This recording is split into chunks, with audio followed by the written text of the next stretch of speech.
Hello बच्चा लोग, आज आईआईटी का पेपर सॉल्व करने वाले हैं फॉर आईआईटी 2025। 5 दिन 7 दिन बचा है, 22 तारीख से परीक्षा है आप लोगों का। और हम इसमें आज लेकर के आपके सामने आए हैं पेपर का सॉल्यूशन।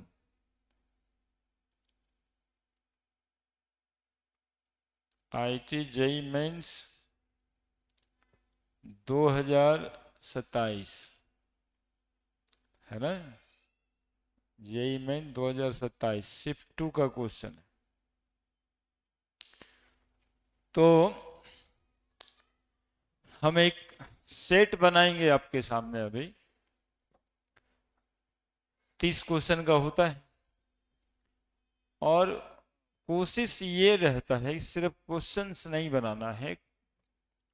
मेरी कोशिश ये होगी कि इस क्वेश्चन के या जो 25-30 क्वेश्चंस है उसके रिलेटेड सारे टॉपिक्स आपको डिस्कस करते हैं।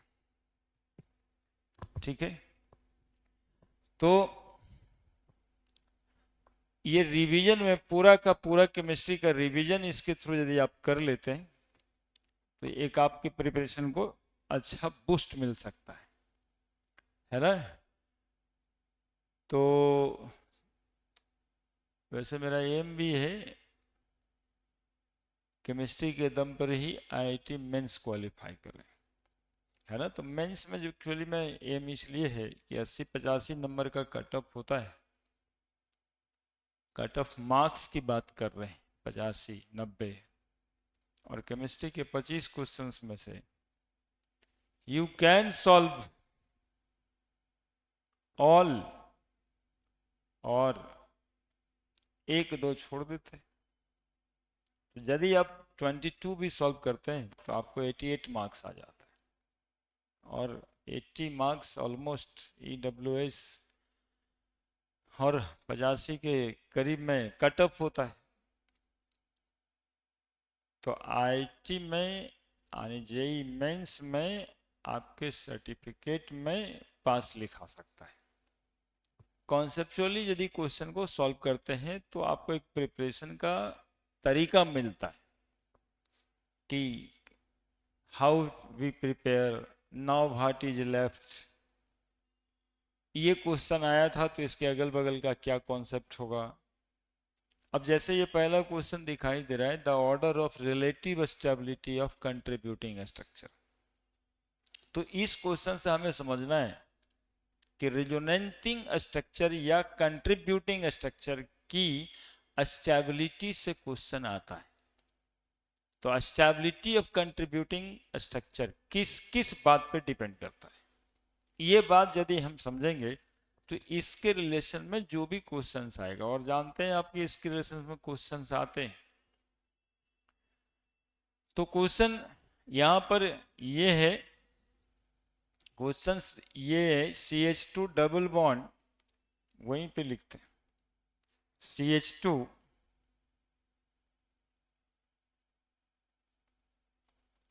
Double bond CH single bond COOH, यानी इसका रेजोनेटिंग स्ट्रक्चर बनाना है। मोटे मोटे तौर पे यही कह सकते हैं। तो पहला स्ट्रक्चर इसने प्रोड्यूस किया है CH2 plus CH double bond CH और ऑक्सीजन है माइनस चार्ज। फिर है CH2 minus CH double bond C, oxygen है, यहाँ पॉजिटिव चार्ज और H पॉजिटिव चार्ज। एक्चुअली में रिलेटिंग स्ट्रक्चर के स्टेबिलिटी में ध्यान ये देना होता है ना, ध्यान ये देना होता है कि जो स्ट्रक्चर न्यूट्रल है वो तो ज्यादा स्टेबल है ही है, यानी ये पहला स्ट्रक्चर ज्यादा स्टेबल है। इलेक्ट्रोनेगेटिव एटम पे नेगेटिव चार्ज, इलेक्ट्रोपॉजिटिव एटम पे पॉजिटिव चार्ज, और यहां पर दिखाई दे रहा है ऑक्सीजन जैसा इलेक्ट्रोनेगेटिव एटम पे पॉजिटिव चार्ज और कार्बन पे नेगेटिव चार्ज।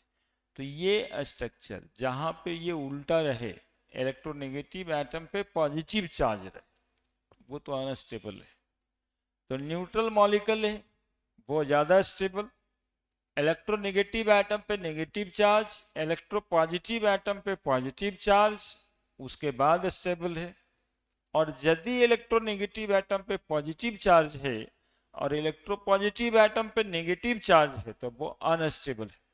मीन टू से 1 is more stable than 2, 2 is more stable than 3। Answer is a.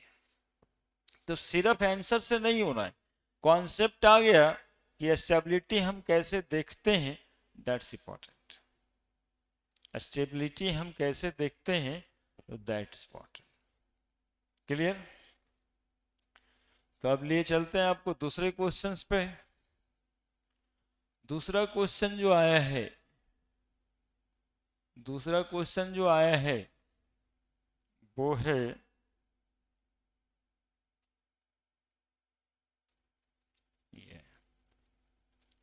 Which among the following halides will not show SN1 reaction?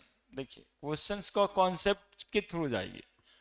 SN1 reaction कौन show नहीं करेगा? Which among the following halide will not show SN1 reaction? है ना जी, आपके सामने हम JEE main 27 जनवरी shift 2 का question solve कर रहे हैं।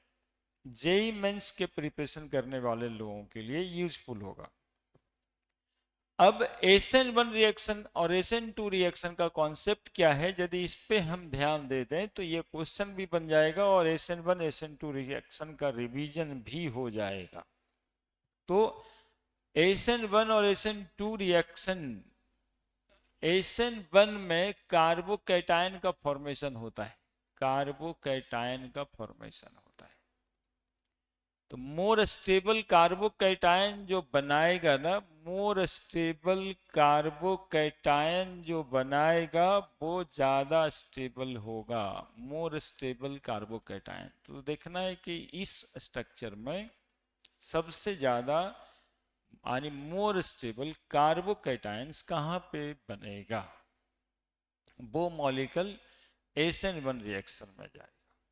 और जो जो जो क्या करेगा, बोलिए, बैक साइड अटैक करेगा, जिसका बैक साइड फ्री होगा वो कहां जाएगा, वो कहां जाएगा, जिसका बैक साइड फ्री होगा वो कहां जाएगा? तो हम लोग कहेंगे वो SN2 रिएक्शन में जाएगा। रुद्र सिंह जोड़े हैं, गुड मॉर्निंग। वो SN2 रिएक्शन में जाएगा। तो आंसर के तरफ चलते हैं। कहिए रुद्र बाबू, क्या हाल चाल है आपका? आज जेई का क्वेश्चन सॉल्व कर रहे हैं, आपका वेलकम है, आपका वेलकम वेलकम है।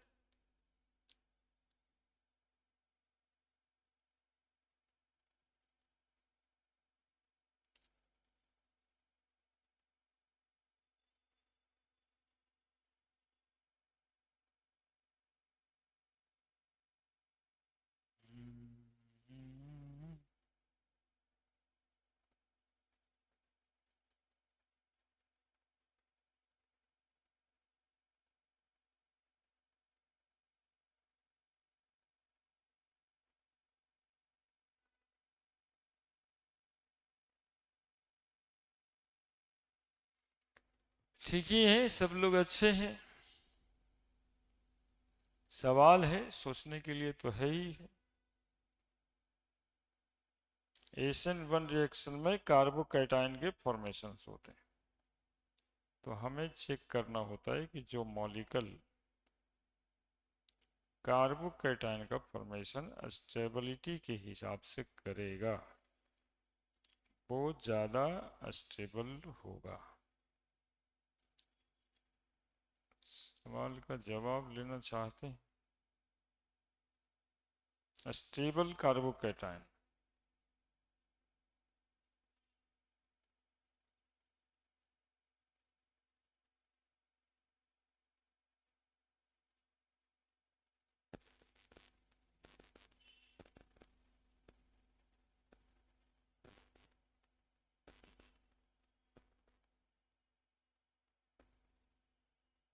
है ना?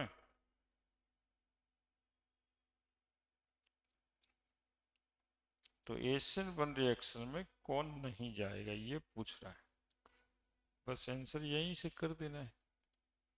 बी होगा सर। अरे वाह रुद्र, बिल्कुल सही बात, बिल्कुल सही बात।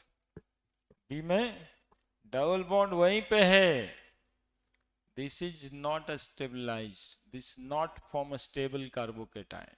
ये एलाइलिक कार्बोकैटायन बनाएगा, एलाइलिक कार्बोकैटायन बनाएगा जो स्टेबल होता है। ये बेंजाइलिक कार्बोकैटायन बनाएगा, ये भी स्टेबल होता है।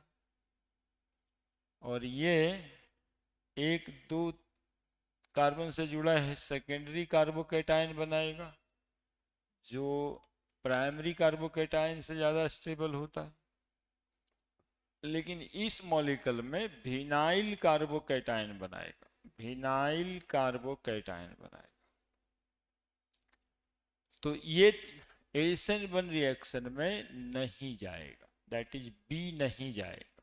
The answer is D, answer is D.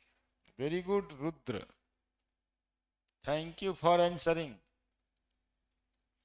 खैर आगे बढ़ते हैं। 3 नंबर क्वेश्चन, कॉन्सेप्ट के थ्रू जाइए। इसमें फायदे ये हैं कि जहां से सवाल आया है वहां पर हम लोग काम करेंगे कि अगल बगल उसका देख लेंगे। और एशियन-1 एशियन-2 का रिएक्शन तो पूछता ही रहता है, हमेशा ही पूछता है।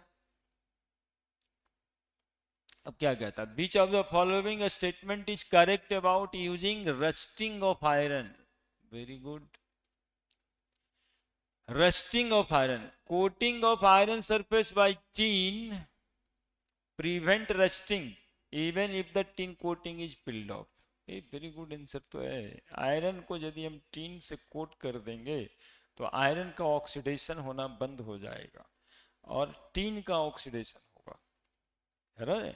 और टीन ऑक्सीडेशन में जाता नहीं है, they form the layer of oxygen, जैसे स्टेनस ऑक्साइड का लेयर बना देता है, तो आयरन बचा हुआ रहेगा। क्लियर है? Coating of iron surface by tin, और ये सब rusting iron does not takes place, acidic water act as catalyst in the process of rusting, है ना? तो नॉट करेक्ट पूछा था, which of the following statement is not correct पूछा था, तो coating of iron surface by tin preventing rusting if the tin coating is peeled off, है ना? तो एशियन ऑक्साइड का लेयर बनेगा। पील्ड ऑफ कहने का मतलब है हट जाने के बाद भी क्या बचा रहेगा। पीएच जब 9 से 10 हो जाता है तो सॉल्यूशन बेसिक हो जाता है, ठीक है? और बेसिक कंडीशन में नॉट करेक्ट पूछा है, नॉट करेक्ट पूछा है। डिजॉल्व एसिडिक ऑक्साइड SO2NO2 ये फैसिलेट करता है प्रोसेस ऑफ रस्टिंग को। फैसिलेट करना मतलब कैटलिस्ट की एक्टिविटी करना। Rusting of iron is in phased as setting of electrochemical cell on the surface of iron। Actually में क्या है कि ये आयरन का सरफेस है और ये ऑक्सीजन से कंबाइन करके Fe2O3 बनाने लगता है और मॉइस्चर मिल जाने से XH2O बनता है। एसिड, एसिड का प्रेजेंस जैसे कि SO2NO2 दिया है, इसका प्रेजेंस इसको फैसिलेट करता है, इसका प्रेजेंस इसको फैसिलिटेट करता है ना। तो नॉट करेक्ट पूछा था, तो coating of iron surface from tin.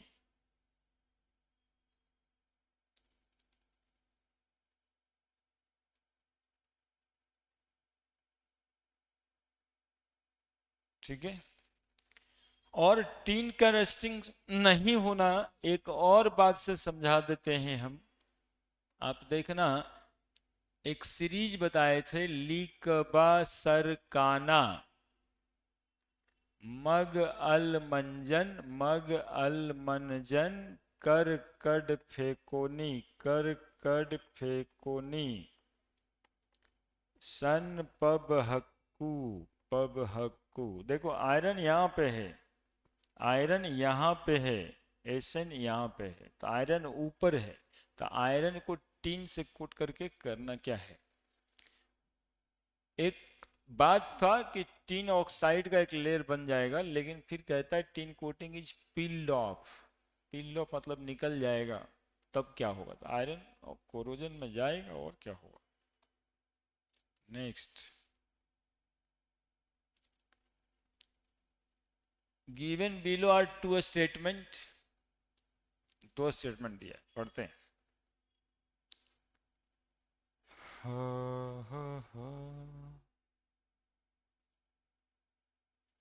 लगे रहिएगा। कुछ जो है ना बच्चा लोग, टॉपिक टॉपिक देखना होता है। तैयारी में यदि कुछ छूट रहा है, आप प्रिपेयर्ड हो, आपको समझना ऐसा ही है कि हमारा आईटी होने वाला है।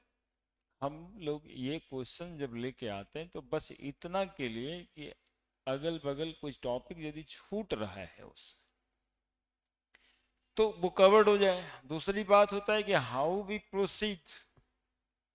अब जैसे देखो, given below two statement in the lanthanide the formation of in the lanthanide the formation of C4 is favored by its noble gas configuration. Cerium 4 is favored by noble gas. In the lanthanide the formation of C4 is favored by noble gas configuration. ठीक है। Statement 2, C4 is a strong oxidant reverting to the common +3 state. कहता है cerium 4 से cerium 3 हो जाता है। अब क्या है, क्या कहता है, 1 is false, second is true, like that, है ना। तो थोड़ा सा सोचते हैं सवाल को।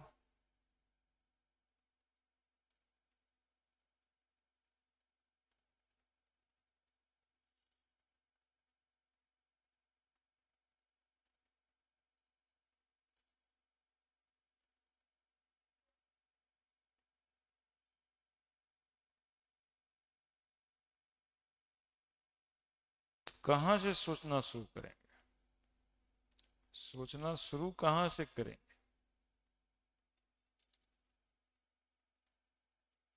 तो सीरियम का एटॉमिक नंबर से शुरू करिए। क्या स्टेटमेंट सही है या फिर स्टेटमेंट गलत है, ये पता चल जाएगा, है ना। सोचना शुरू कीजिए, पढ़िए। हम आपको एक्चुअली में इन्वॉल्व करना चाहते हैं। तो सेरियम का एटॉमिक नंबर होता है बाबू 58। सेरियम का एटॉमिक नंबर होता है 58। सेरियम का एटॉमिक नंबर होता है 58। 58 और सीरियम 4 हो जाने से इसका एटॉमिक नंबर हो जाएगा 54। और 54 नियरेस्ट नोबल गैस कॉन्फ़िगरेशन में आता है या नहीं आता है, ये जोड़ लीजिए। हेनी, अरे, करोना, जीरोक्स, रूटीन का एटॉमिक नंबर के लिए भी बात किया हुआ है। 2 8 10 8 18 18 36 18 54 54 32 86, है ना। सीरियम का 58, इसके लिए बात किया हुआ है। लेंथेनम 57 पे, 57 का आगे सीरियम से लेंथेनॉइड सीरीज शुरू होता है। ये लेंथेनॉइड शुरू सीरीज सीरियम से ही शुरू होता है, और सीरियम का एटॉमिक नंबर 58, 4 इलेक्ट्रॉन लूज कर जाएगा 54, तो 54 हो जाएगा, तो नोबल गैस कंफिग्रेशन बन जाएगा। यानी स्टेटमेंट 1 इज ट्रू, है ना। स्टेटमेंट 2 कहता है C4 is strong oxidant reverting the common. अब C+4 से C+3 हो जाएगा, they will act as oxidising agent. Oxidising agent क्या करता है, तो एक इलेक्ट्रॉन का गेन करता है, तो इसका हाई रिडक्शन पोटेंशियल का वैल्यू है, तो ये कॉमन ऑक्सीडाइजिंग एजेंट हो जाएगा C4 में। देखो ये सब नहीं भी जानो तो बताएं। चल 4 से 3 हुआ, तो इसका क्या हुआ, रिडक्शन, तो ये कैसा एक्ट करेगा, ऑक्सीडाइजिंग एजेंट। सही तो लिखा है, नहीं पता वैल्यू हमको, रिडक्शन पोटेंशियल ऑक्सीडेशन पोटेंशियल का वैल्यू नहीं पता, लिखा भी नहीं, कैसे सोचेंगे सवाल कि +4 ऑक्सीडेशन स्टेट है और हो गया है +3, जिसके वजह से इसके ऑक्सीडाइजिंग स्ट्रेंथ होता है। That is a statement both 1 and 2 is true। हाँ भी होगा, बताइए। Good good good. नेक्स्ट, हर क्वेश्चन पे कुछ समय देंगे, ताकि है क्या ना कि आप भी थोड़ा सोचो। कोई जल्दी नहीं है, कोई भागा भागी नहीं। Choose the correct option. Concept समझना है, अभी जैसे कॉन्सेप्ट समझे थे ना। Choose the correct option having all the element with D10 electronic configuration from the following। D10 electronic configuration किसका किसका है, ये पूछ रहा है। D10 electronic configuration किसका किसका है, तो D10 कहने का मतलब है ऐसा 3D10 4s2 लाइक कॉन्फ़िगरेशन पढ़ा होगा तुम लोग, है ना। तो जिसके एटॉमिक नंबर यहां तक आ रहे हैं उसका ये होगा। अब जैसे इसमें एलिमेंट मोटे मोटे तौर पे जिंक है, निकेल है, क्रोमियम है, तो क्रोमियम में तो नहीं होता 24, निकेल में भी नहीं होगा, जिंक में होगा, कोबाल्ट 2+ नहीं होगा, है ना, जिसका एटॉमिक नंबर वहां पर मीट करेगा। तो देखो ना, आर्गन, आर्गन का 18, 18 10 28 और 2 30, तो जिसका एटॉमिक नंबर 30 है, 29 है ना, ये होगा। तो इस जिंक होगा, 29 कॉपर का होगा, है ना, इस 4s1 3d10 ही रहेगा। तो कॉपर और जिंक किस ऑप्शन में है, कॉपर और जिंक किस ऑप्शन में है, तो यहाँ कॉपर यहाँ जिंक, तो हो गया आंसर यार बस। अरे कॉपर जिंक या आयरन हो गया, आयरन नहीं होगा, आयरन नहीं होगा, क्योंकि उसमें तो 26 इलेक्ट्रॉन ही और दूध निकल गया, D5 कॉन्फ़िगरेशन होता है ना। सिल्वर और गोल्ड कैडमियम का होगा, सिल्वर का 48 होता है, तो 4d10 में जाएगा, 4d10 में जाएगा 36 10 46 2 48, ठीक है। सवाल निकाल लिया। अब इसमें सारे का नहीं लिखे, लेकिन कॉपर और जिंक था, इसमें कॉपर जिंक था तो आयरन नहीं होता। क्लियर। हाँ बहुत उछल कूद कहाँ करना है। Phenolic group can be identified, phenolic group can be identified by a positive phthalein dye test, ये आंसर है। ल्यूकास टेस्ट नहीं होगा, ये primary secondary tertiary aliphatic Tollens test aldehyde का देता है, कार्बालमाइन टेस्ट नहीं देता है। अब यदि ये आया है तो हम लोग पढ़ लेंगे, Lucas test primary secondary tertiary alcohol देता है, और कैसा अल्कोहल, तो एलिफैटिक एलिफैटिक अल्कोहल देता है। फिनॉल एक एरोमेटिक अल्कोहल है। टॉलेंट टेस्ट अल्डिहाइड देता है, टॉलेंट टेस्ट अल्डिहाइड देता है। और carbylamine test primary amine देता है, प्राइमरी अमाइन देता है, साइनाइड का प्रिपरेशन, आइसोसाइनाइड का, है ना। तो पैथिलीन डाई टेस्ट, इसमें क्या होता है कि फिनॉल और पैथिलिक एनहाइड्राइड को रिएक्ट करवाया जाता है, फिनॉल और पैथिलिक एनहाइड्राइड को रिएक्ट कराया जाता है। थोड़ा सा रिएक्शन तो काफ़ी लंबा चौड़ा है, थोड़ा सा। ये है फिनॉल और ये मॉलिक्यूल है पैथिलिक एनहाइड्राइड, ऐसे पैथिलिक एनहाइड्राइड, ये दोनों का रिएक्शन करते हैं तो एक्चुअली में फिनोप्थेलिन डाई बनता है ना। और ये पिंक कलर का कंपाउंड बनाता है, that is why phthalein dye test, phenol group को पहचान कराएगा phthalein dye test. Next question number 7, the molecular formula of second homolog in the homologous series बताइए। होमोलोगस सीरीज से सवाल है, ऑफ मोनो कार्बोक्सिलिक एसिड। तो homologous series mono carboxylic acid का HCOH पहला मेंबर, दूसरा मेंबर CH3COH। जैसा कि कैरेक्टर पढ़े हैं आप कि होमोलोगस सीरीज में डिफरेंसेस होता है CH2 ग्रुप का, है ना। उसके अगला तो अगला क्या जाना कहाँ है, पूछता कहाँ है, molecular formula of second homologous. तो सेकेंड होमोलोगस तो यही है, फर्स्ट ये है, फर्स्ट सेकेंड। तो क्या है ये फार्मूला, तो देख लीजिए C2H4O2, C2H4O2, that will be the answer. ये तो बहुत ही आसान सवाल था। बी होगा रुद्र सिंह इन power.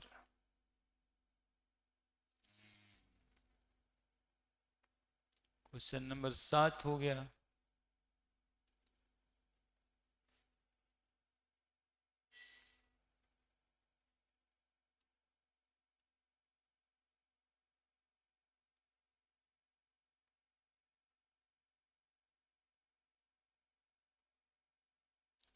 The technique used for purification of a steam volatile water immiscible substance, तो steam distillation हो गया, steam volatile water, steam distillation, इसमें तो कुछ था ही नहीं, है ना। steam distillation से करते purification of a steam volatile substance, actually में स्टीम बना के कंडेंस कर लिया जाता है। Question number 9, the final product a formation of following request reaction sequence यहाँ है, PHCH double bond CH2 BH3 से रिएक्शन करवाया, फिर H2O2 डाला, फिर HBr डाला, फिर Mg ईथर, देन HCHO। लंबा चौड़ा क्वेश्चन है।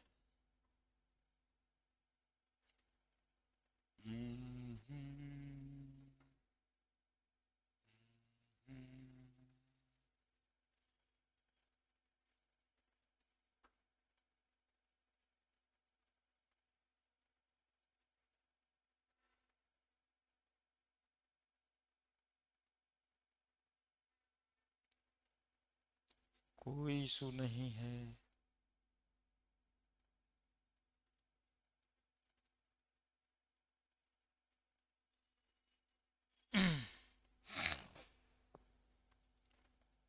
बना देंगे, कोई इशू नहीं है। PHCH डबल बॉन्ड C,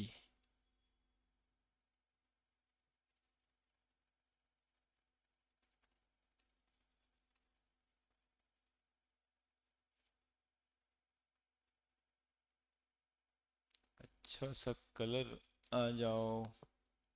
देखो क्या है, PH CH double bond CH2, इसमें रिएक्शन करा रहा है BH3 का, है ना। तो BH3 का रिएक्शन कराएगा तो ये एक्चुअली में बनेगा बोरेन, बन जाएगा PH CH2 CH2 B3। अब इसमें यदि H2O2 डाल दिया जाए in the presence of OH minus, तो ये बन जाएगा PH CH2 CH2 OH plus BOH whole 3। ये 3 मॉलिक्यूल बनता है, 3 मॉलिक्यूल ही लेना पड़ता है। इसके बाद रिएक्शन करा रहा है HBr से। Now they reacts with HBr, तो ये बन जाएगा PH CH2 CH2 Br। Now they react with Mg, तो यदि इसको Mg से रिएक्शन कराएंगे तो बन जाएगा Grignard reagent CH2 CH2 MgBr, है ना। अब इसको HCHO से रिएक्शन कराना है, रिएक्शन कराना है HC डबल बॉन्ड OH से, है ना। तो ऑक्सीजन पे इलेक्ट्रॉन जाता है, कार्बन पे प्लस चार्ज पड़ता है, HCO के साथ MgBr, एगो H इधर है, बाकी जो भी देख रहे थे CH2 CH2 PH। अब इसको हाइड्रोलाइज करना है H3O प्लस, और बन जाएगा PH CH2 CH2 CH2 OH, है ना। यहाँ पर ये ऐसे H आ जाएगा। वाह, 1 2 3 4 5 6 स्टेप रिएक्शन हुआ। The answer is PH CH2 CH2 OH, answer is D।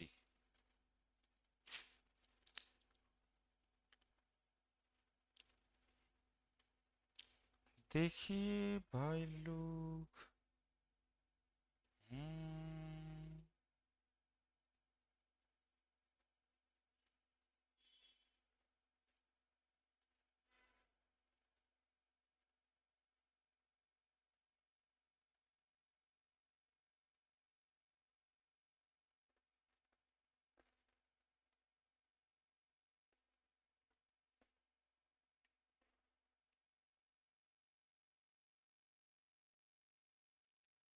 हो गया।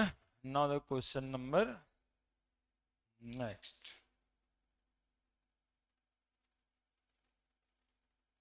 10 number, match list 1 with list 2।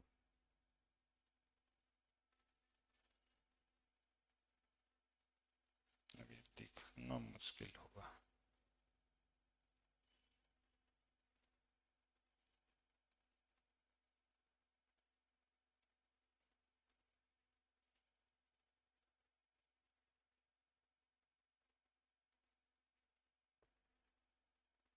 ये तो दिखाई देता होगा।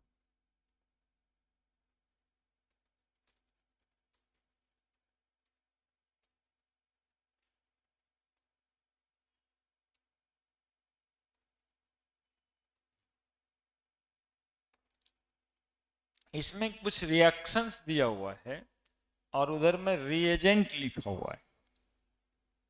अब इसको मैच करना है। देखो ये OH है और यहाँ COH है, यानी फिनॉल से बन गया है सेलिसाइक्लिक एसिड। तो ये तो भाई कोल्बे रिएक्शन है, CO2 लगेगा, CO2 लगेगा, यानी एक का हो गया 4। दूसरा ये OH है और ये है सैलिसाइकल डिहाइड, CHO लगा हुआ है। तो CHO कौन सा रिएक्शन? बोलेंगे सर ये तो राइमर टाइमन रिएक्शन हो गया, है ना। बेंजोक्विनोन बन गया फिनॉल से, ऑक्सीडेशन रिएक्शन।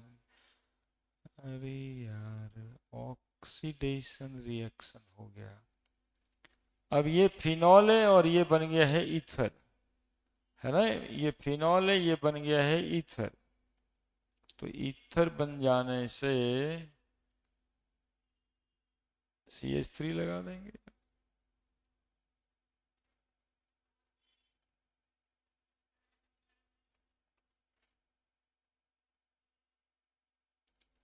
मिला दीजिए, A का 4, B का 3, C का 1, D का 2। Answer is D। देख लीजिएगा थोड़ा सा गौर से।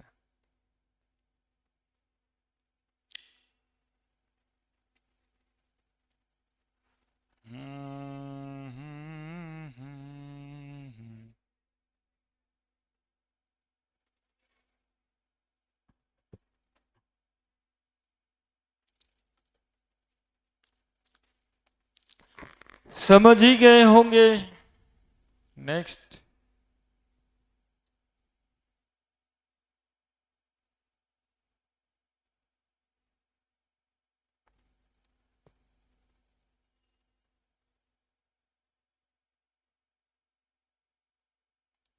major product formed in the following reaction is a mixture of, very good question, major product formed in the following reaction is a mixture of, देखिएगा ये रिएक्शन है,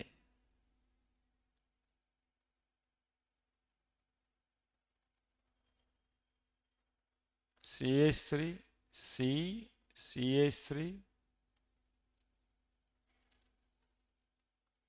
CH3 और रिएक्शन कर रहा है HI के साथ, है ना। इधर में ये वाला बॉन्ड भी,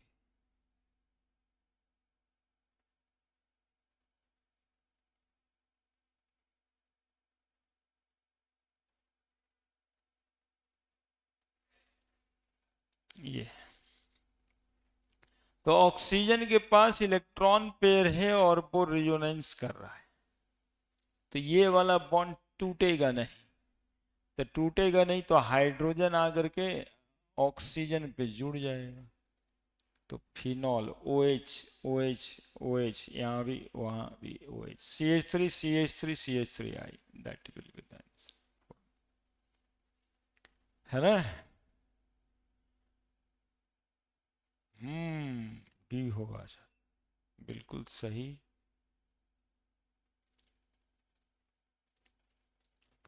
बिल्कुल सही। ऐसा सवाल अल्डिहाइड कीटोन से आता ही आता है, ईथर से।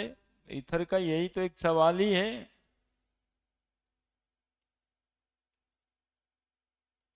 11 12 12 नंबर सवाल, the bond line formula of this one is. तो बॉन्ड लाइन फॉर्मूला जो है वो क्या होगा? OH है, CH है, और इधर भी CN है, और इधर भी CN है।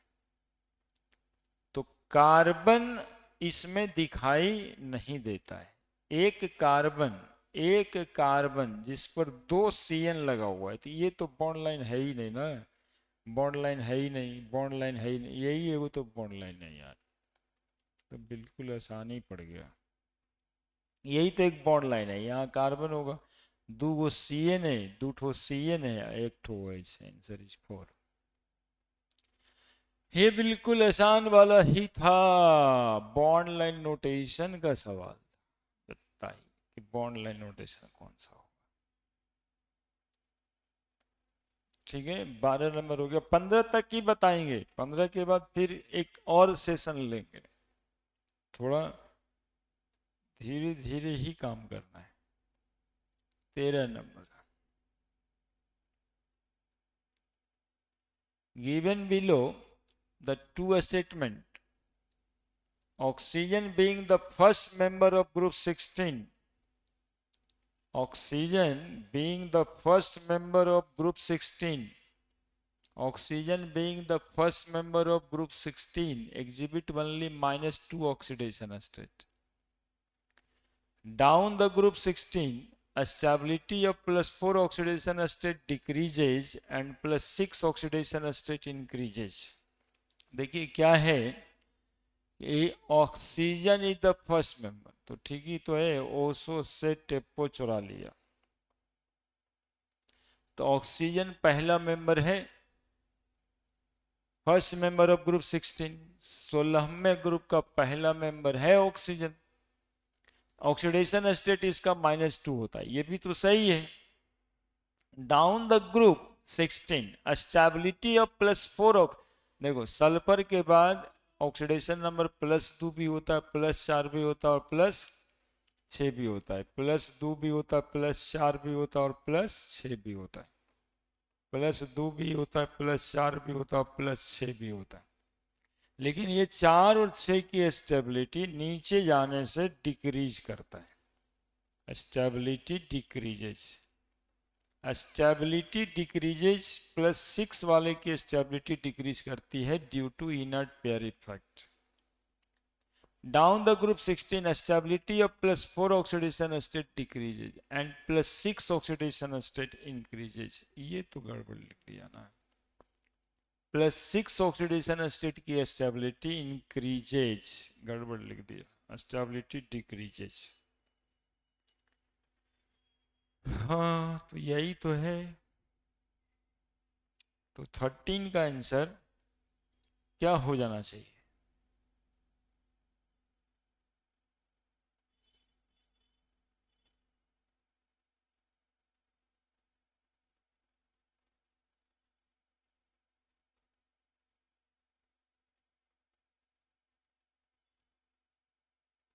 स्टेटमेंट 1 तो करेक्ट है, oxygen being the first member of group 16 exhibit -2 oxidation state. But second 2 stability नीचे जाने से डिक्रीज कर रहा था, स्टेबिलिटी नीचे जाने से डिक्रीज, यहां रहता डिक्रीजेज, तो दोनों स्टेटमेंट करेक्ट होता। लेकिन +6 ऑक्सीडेशन स्टेट की स्टेबिलिटी जो इंक्रीजेज लिख दिया है, स्टेबिलिटी डिक्रीजेज होगा, है ना, तो स्टेबिलिटी डिक्रीजेज होगा और स्टेटमेंट 2 जो है इनकरेक्ट है।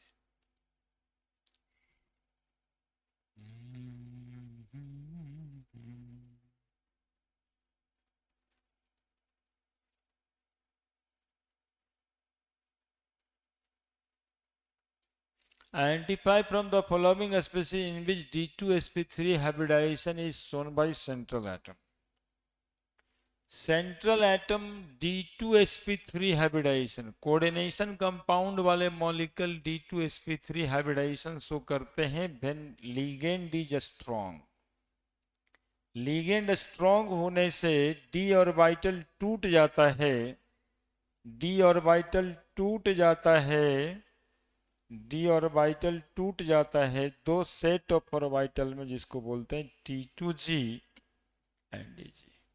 तो स्ट्रॉन्ग लिगेंड यहां पर दिखाई दे रहा है, कोबाल्ट है ही है, 6 होता है इसका कोऑर्डिनेशन नंबर, 6 कोऑर्डिनेशन नंबर।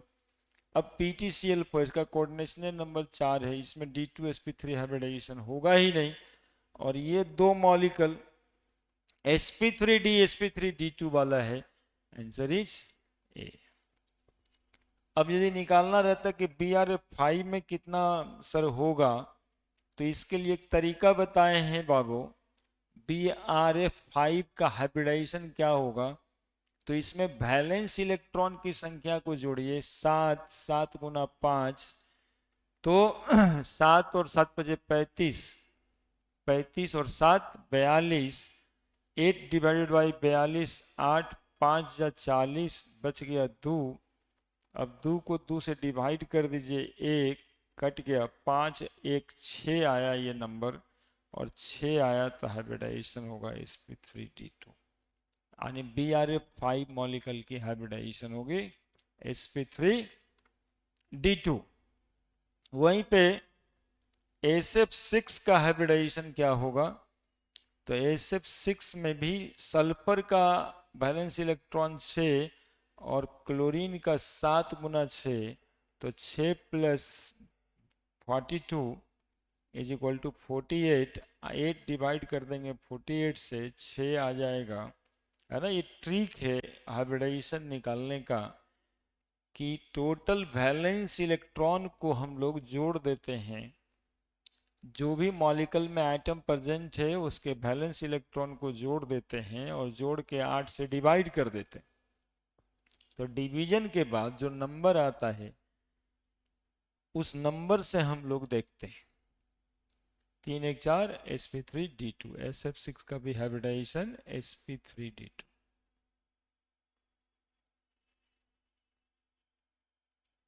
और ये Cl4 है, Cl4 में हाइब्रिडाइजेशन sp3 हो जाता है या फिर dsp2 होता है। Cl है वहां पे तो sp3 ही होगा, आंसर होगा A. Clear. Next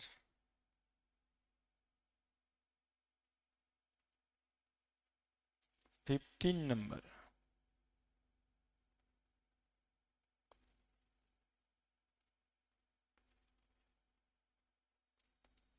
identify B form in the reaction. B reaction में क्या बना है, ये है और ये बी है। एक्सेस ऑफ अमोनिया है और बगल में CH3 Cl और NaOH दे रखा है ना। तो Cl है, CH2 होल 4 है और Cl है। अमोनिया से रिएक्शन कराएंगे तो NH2H कर करके याद रखो, HNH2 बना दो उसको, और ये वाला H ये वाला Cl के साथ चला जाएगा, तो ये मॉलिक्यूल जो है फिर से बन जाएगा अपना ये CH2 4 NH2 निकल जाएगा HCl। अब इसमें फिर से कहता है NaOH डाल दिए, बी क्या बनेगा, तो एक्चुअली में क्या होगा कि एक्सेस ऑफ अमोनिया दिया हुआ था, एक्सेस ऑफ अमोनिया दिया हुआ था, तो एक जो है एक्सेस होने पे साल्ट का फॉर्मेशन करेगा ये वाला NH3Cl, है ना। और NaOH डालने से, NH डालने से CH2 होल 4 इधर भी, NH2 इधर भी, इधर भी NH2।